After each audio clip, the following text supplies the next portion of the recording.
Okay, I say family right is a human right, you say let the families in. Okay, 1, 2, 3.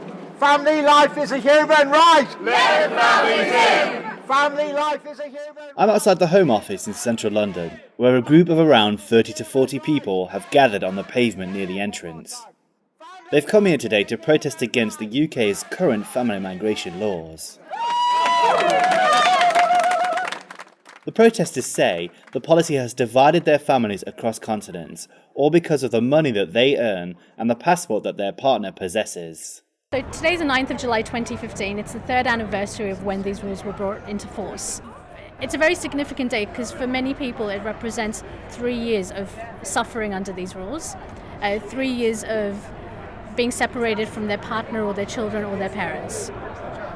Sonal Mehta is the founder and director of Brexit, a human rights charity which campaigns against the family migration policy. Her charity organised today's protest, along with 3 other human rights organisations. They are the Migrant Rights Network, the Joint Council for the Welfare of Immigrants, and the Family Immigration Alliance. So the Tory party, both in the previous government and the current government, claims that they're family friendly. If you read the manifesto, they say families are the bedrock of our society. These rules violate that completely. If families are the bedrock of our society, why do they consistently place rules that are dividing families, that have no respect for the rights of children to be with their parents? They have no respect for the right of babies to be breastfed by their mums just because the mum is from overseas.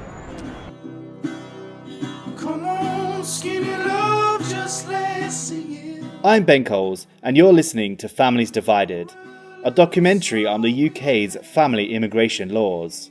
In this programme, we'll examine the policy and see how and why the rules were changed.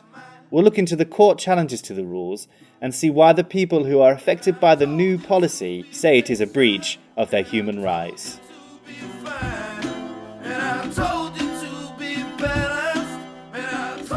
Getting married or entering into a civil partnership with a foreign national in the UK is a relatively easy process, especially if they are from one of the 28 EU countries.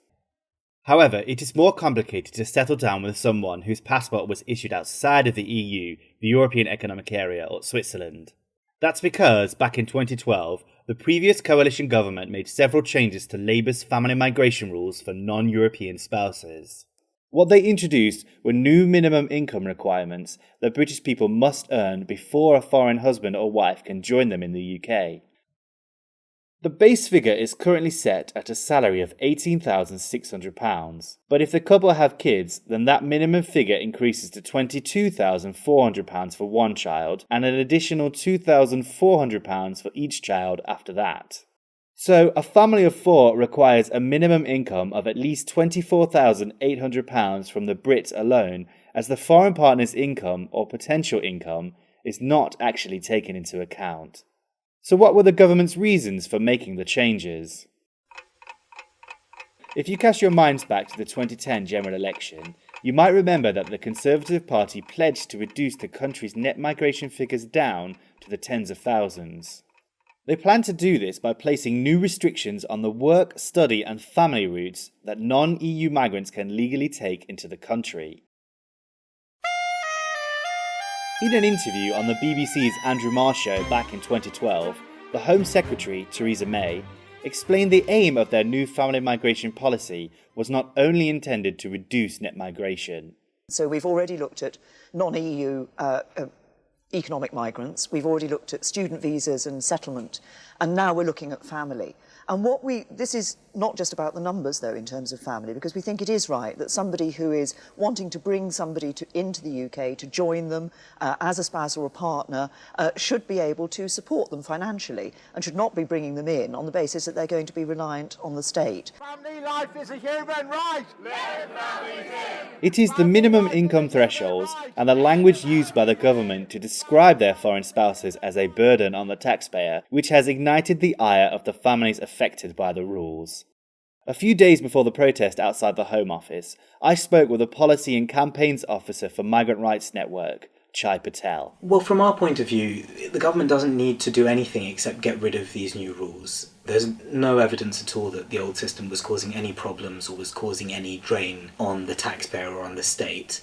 And it was a humane system that allowed for the vast majority of people to be able to choose who they fell in love with, who they wanted to marry, and for them and their children to be able to live with all of their parents here in the UK and build a life together. Migrant Rights Network says the new rules violate the family rights of people on lower incomes. The new rules have set it at a level that's much, much higher, where approximately 47% of the people who are working, so not even on benefits, but who are working in the country, couldn't bring someone over if they met someone abroad. In fact, a recent study by the Migration Observatory at the University of Oxford estimates that 58% of all working Brits do not earn enough money to bring in a non-European spouse and 2 children. However, as I heard at the protest, even when people do earn enough money, there are sometimes still more complications. I'm Matt, great to be here. I left my family in Japan, my wife and daughter, and I came back in June last year to apply for the visa, because according to the government website, if I earned more than 18,600, I could get a visa. I thought that's not too bad, maybe I could do that.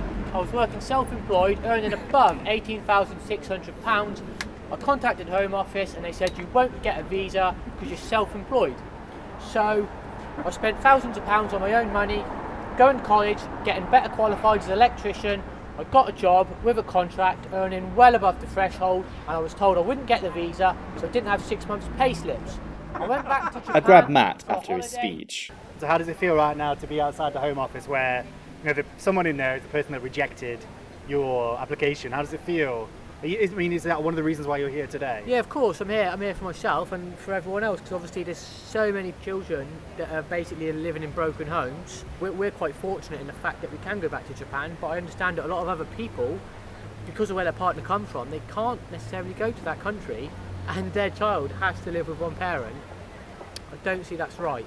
To be sat here, I hope they're listening, because I've written a lot of letters. I've written dozens of letters and emails to the Home Office, and all I've got is like a template letter in reply, which never answers the questions that I ask them. Apparently, they have to turn down my wife's visa, so we're not a burden on the taxpayer. But as I've explained to them, I've got a salary contract, and we're clearly not a burden on the taxpayer. Earlier this month, a report commissioned by the Children's Commissioner for England revealed that an estimated 15,000 children have been affected by these rules. The research, which was carried out by the Joint Council for the Welfare of Immigrants and Middlesex University, says that many of the children they interviewed are suffering from stress and anxiety issues because of their separated families. My daughter was forced to spend a lot of time being raised by just one parent, which we know affected her. The nursery in Japan, the teachers there said to my wife, something's happened to your daughter, we can't understand, she's not interacting with the other pupils the way she used to. We're a bit concerned about her, and that's all because she was separated from one of her parents, which was totally unnecessary. According to the same Migration Observatory study mentioned earlier in this programme, 60% of people in their 20s do not earn enough money to bring in a foreign spouse. So my name is Josh and my partner's name is Edward, and he is from India and I'm a British citizen. I caught up with Josh at his mother's home in Somerset about a week or so before the protests. I wanted to know how these rules had affected his life. Well, I know that the average wage is 28,000, so some people would say, oh, that's not so much, 18,600 a year. But if you're like me and you're a student, that is so much money. Josh and Edward met back in 2013. At the time, Josh was 19, studying a degree at the Open University. Edward was 23 and studying a master's degree in fashion at a university in Birmingham. They knew that Edward's student visa was due to expire in January and that he would have to go back to India, but that was something they didn't want to think about. Instead, Josh says, they decided to make the most of what little time they had together. We were just wondering, what can we do that's special? We should do something after a year. And even though we've been together a year, all of our friends were saying, my family was saying, and we felt like it seems like we've been together for so many more years than one. And so it sort of just progressed from a casual conversation. We sort of started making plans, asking my mom how would she take it. And Mum was really supportive, everyone seemed really excited. So we were like, oh, let's just do it. So then in December of 2014, we had our civil partnership. A month after their wedding, and Edward's student visa expired. And since his British husband wasn't making enough money, he had to leave. So now Edward is back in India working as a fashion designer, while Josh has 2 more years left to study. So what are the future for him and Edward? It's just uncertain, it's the only word I can put to it. For now, we're sort of making the most of our conversations and knowing that we're at least safe and we have something to work on. He has his job, I have my degree. At least by the end of my degree, I know I can get some kind of job where I can meet the financial requirements. So within a couple of years, I know we'll be together. It's just wondering, how long exactly is it going to be? How does Edward feel about all of this? He sort of has two sorts of sets of thoughts about it. One is that he understands the position of the government, and he especially understands the way Britain is. So he understands that there's many people in the British public who are having a big problem with immigration at the moment, and he understands the government has to at least look like it's doing some things to appease people on that. But the other side of it, he says, I have a British degree, I've lived in Britain, we're in a relationship which we can prove beyond doubt is genuine. I am a skilled worker, so what's the problem? Some people would say, you know, why don't you and your husband just live in India? Yeah. It's so difficult to live in England, why don't you just live in India? Honestly, the only thing I can say is one of the most frustrating questions that somebody can ask you is, oh, well, your partner's not from the UK, they're from India, so why don't you guys just live in India? It's a great country, lovely culture, it's something new for you. And I'm like, do you realise, in India right now, it is a criminal offence to be gay, to identify yourself as a homosexual. How does it feel to be banned from living with the person that you love? For somebody who doesn't know you, who'll never meet you, who'll never probably be in your position to turn around and then say, yeah, sorry, but actually, you can't be together, I just can't understand how anyone thinks it's fair. To be defined by the criteria of this amount of money you have to meet in order to bring your partner, who you love, who you've been together with, to have it then defined by literally what is just cash, is degrading to the relationship, degrading to you as a person, and just doesn't make sense. An interesting aspect to all of this is that other EU nationals are not bound by the same rules. So someone from, say, Ireland, France, Germany, or anywhere else in the European Economic Area can settle in the UK with a non-EU spouse however much they earn. People who are nationals of other European countries are at an advantage in the UK because they're bound by the much more generous EU regime. This is Dr. Helena Ray, a specialist in UK family migration law and an associate professor of law at Middlesex University. Dr. Ray was the project lead on the recent report for the Children's Commissioner for England.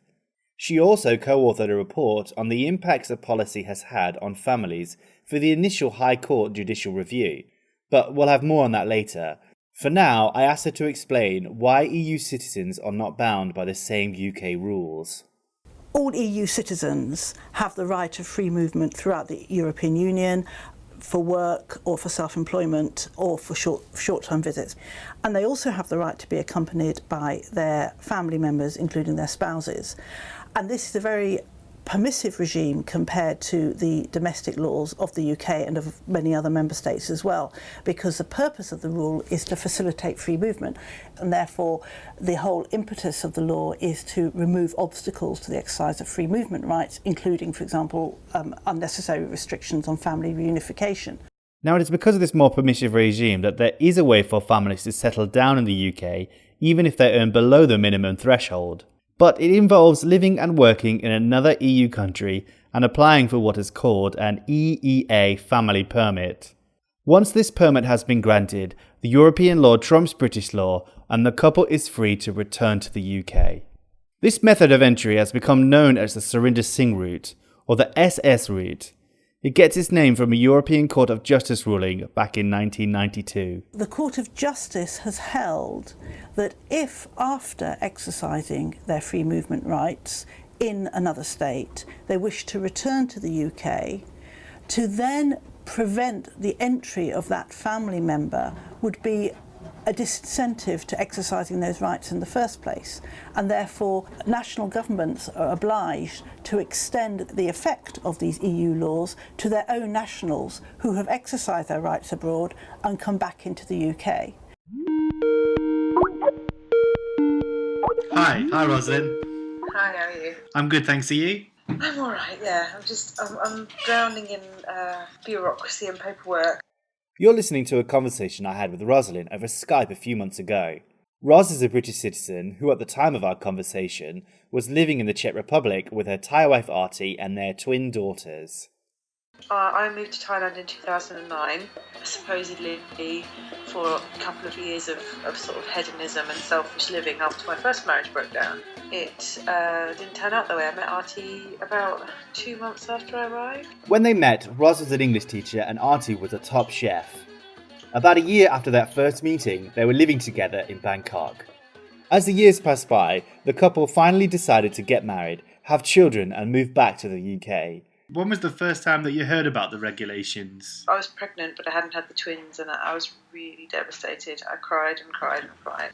According to the new rules, Roz could go back to the UK with their twin daughters, but Arti would have to stay in Thailand until Roz met the £24,800 income threshold.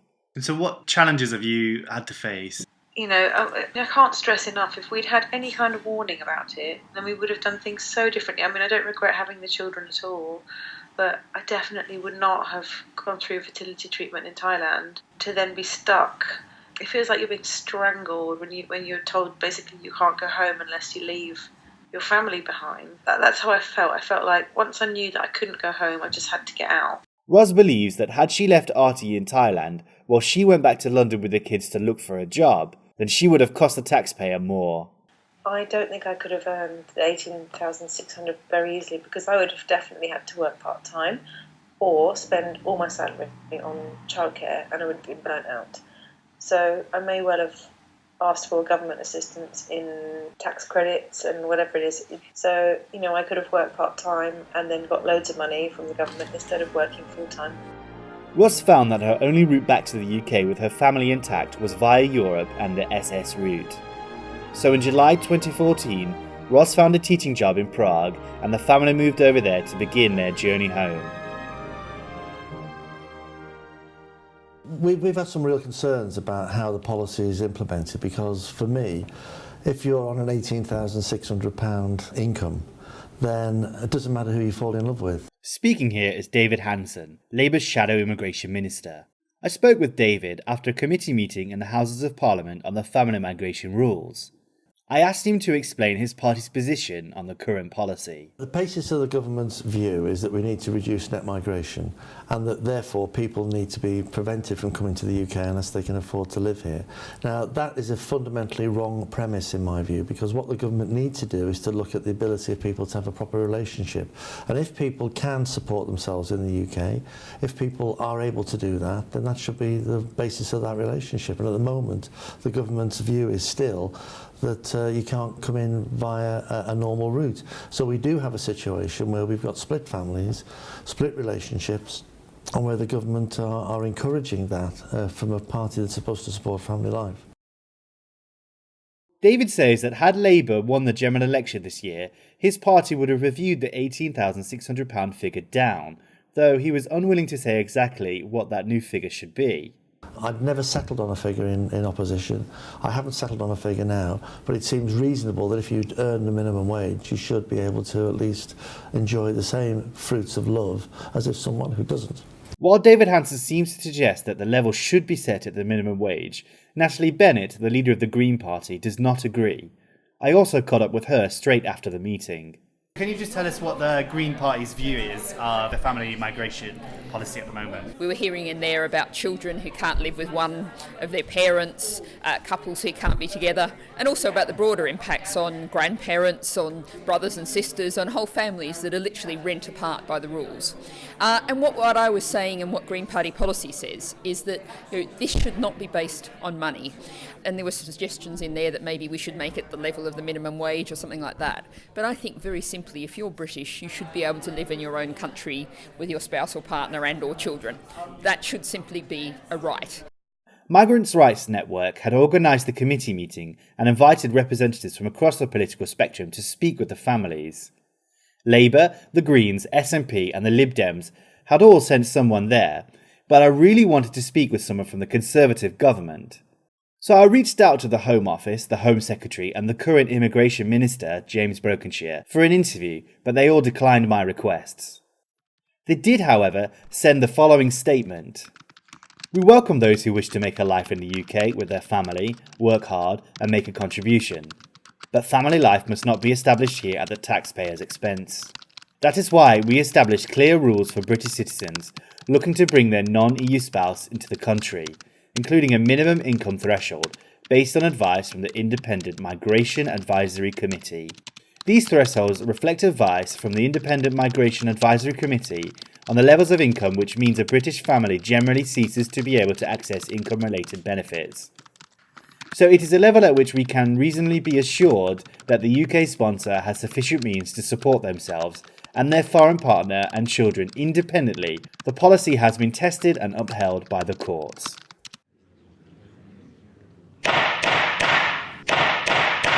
Seven months after the coalition government changed the rules, 3 families took the Home Office to the High Court. They claimed that the new financial requirements impinged on their human rights to family life. This court case has become known as the MM case, MM being the initials representing one of the claimants. Initially, the judge in the High Court case concluded that each of the individual requirements may be okay in and of themselves, but when put together, these rules may be a disproportionate interference with family life, and so the regulations were temporarily put on hold. The Home Office immediately appealed the ruling and in July 2014 won the case at the Courts of Appeal. This put their family migration policy back into force. The MM case is now set to be debated at the Supreme Court, the highest court in the UK, on the 22nd of February next year. The claim in the Supreme Court is on the grounds that the income threshold is too high and that it's also too rigidly implemented. For example, that people can't count the future earnings of their incoming spouse, that support from family and friends is not included. And the argument is that therefore it is disproportionate, it is excessive. This is Dr. Helena Ray again, the family migration law specialist from Middlesex University. The government is bound by the main articles of the European Convention on Human Rights. One of the articles in the European Convention is Article 8, which is the right to respect for family and private life. Where policies interfere excessively with people's family lives, they may be unlawful. But as she explained to me, the right to family life is not an absolute right like the freedom from torture or from slavery, and therefore governments are able to interfere with people's family lives if they can show that the interference is justified and what's called proportionate, which means that the interference and the difficulty caused to the family members is not excessive in relation to the benefit to the government. The right to family life is what's known as a qualified human right. That means that in special circumstances, governments can interfere or withhold these rights if it is in the interest of the community as a whole. So the government's position in the MM case is that their family migration policy is necessary, proportionate, and in the interests of the economic well-being of the country. The government argues that this is about avoiding welfare dependency. Some of the work that we have done shows that really it's not at all clear that it does reduce welfare dependency. There's all sorts of complicated reasons for that, but the main reason is that the rule is based around the position of somebody's earnings at the moment the spouse comes into the UK.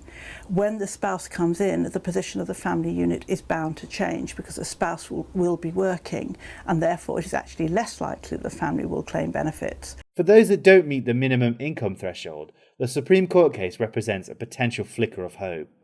But Dr. Ray points out that you can't predict what the Supreme Court will say. I think the government does not like being defeated. If it is defeated in the Supreme Court, I think we might see some reluctance to implement, or it might implement it very minimally. However, I think there is some chance that some reform of the rule may come into place, if only to enable the government to be rid of this constant campaigning and lobbying and bad publicity. After the protest at the Home Office, I was finally able to speak with Roz in person. She was at the protest with her partner, Arti, and their twin daughters. They had been granted the EEA family permit and had returned to the UK a few days before. She told me she was happy for the chance to live in the Czech Republic, but uprooting her family twice was not so great. The whole situation was extremely stressful, having to plan and fabricate a whole new life just to be with my partner and to bring my British children home. So now that you're back in the UK, how do you feel about it? Very mixed up. I was absolutely devastated when this government got in. I was devastated. I left Facebook for a week. I was just like, and especially as some of my friends voted Tory, I wanted to die. But still home. And whether or not I disagree with the politics here, there are loads of people who disagree with the politics. I can still feel that there are people like me here. And I hope that Arti, she's been an amazing mum, and I hope that she'll be able to go back to doing her career, which she really is brilliant at as well. Although she loves being a mum, it's not what she would have chosen. I wanted to stay at home and look after the children, and she wanted to work, and that's what we would have done. If we'd been able to come in under the old rules, I would have stayed at home and she was going to work, and we would have done it 3 years ago too, not now, after 3 years of plotting and planning and scheming and trying to get here. But we're here. And that's good. It is good.